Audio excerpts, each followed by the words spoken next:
ยัตถาวะริวหาปุราปริปุเรนติสังขลัง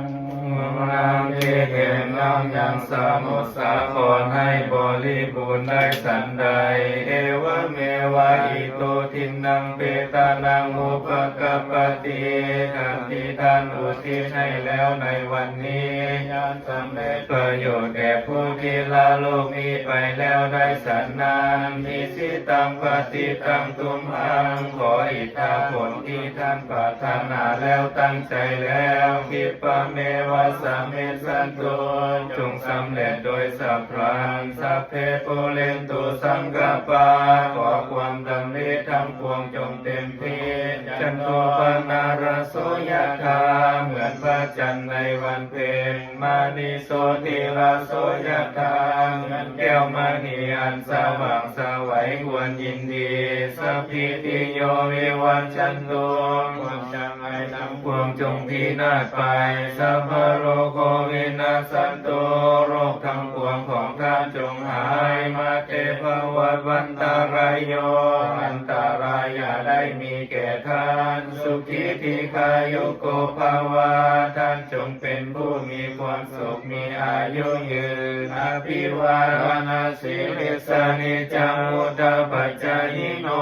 จัตตารโอธรรมวัฏันติอายุวันโนสุขังพลังพรสี่ประการคืออายุวันนาสุขภาละย่อมเจริญแก่บุคคลผู้มีปกติไว้กามีปกติอ่อนน้อมต่อผู้ใหญ่เป็นนิจภวตุสัพพมังคลังขอสัพพมงคลจงมีแก่ท่านละกันตุสัพพเทวตาขอเหล่าเทวดาทั้งปวงจงรักษาท่านสัพพพุทธานุภาเวนะด้วยอนุภาพแห่งพระพุทธเจ้าสัพพธรรมานุภาเวนะด้วยอนุภาพแห่งพระธรรมสัพพสังฆานุภาเวนะด้วยอนุภาพแห่งพระสงฆ์สัทธาโสทิภวันตุเต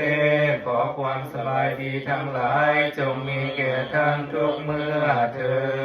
ดเป็นจากนาอิมินาปัญญากาเมนาอุปัชฌายคุณุตาราจาริโยปะกาลจามาตาปิตาจายตากาปิยามามังสุริโยจันทิมาลาจาคุณาวันตานาราปิจาลมามาลาจาอินดาจตุโลกาปาลาจาเทวตายาโมมิตามนุสจามัจจตเวริกาปิจาสเปสัตตาสุเกวันตุปุญญานิภากตานิเมสุขังจติวิธังเดตุกิปังปะเพนะโหมัตตังอิมินาปุญญากาเมนะอิมินาโอติเสนะจักขิปังสุราเพเจวัตโนปาทานาเชทานังเยสันตาเนหินาธรรมายาวานิพานาโตมามังอาสัมตุสัพพะทาเยวายันขาจัตโตภะเว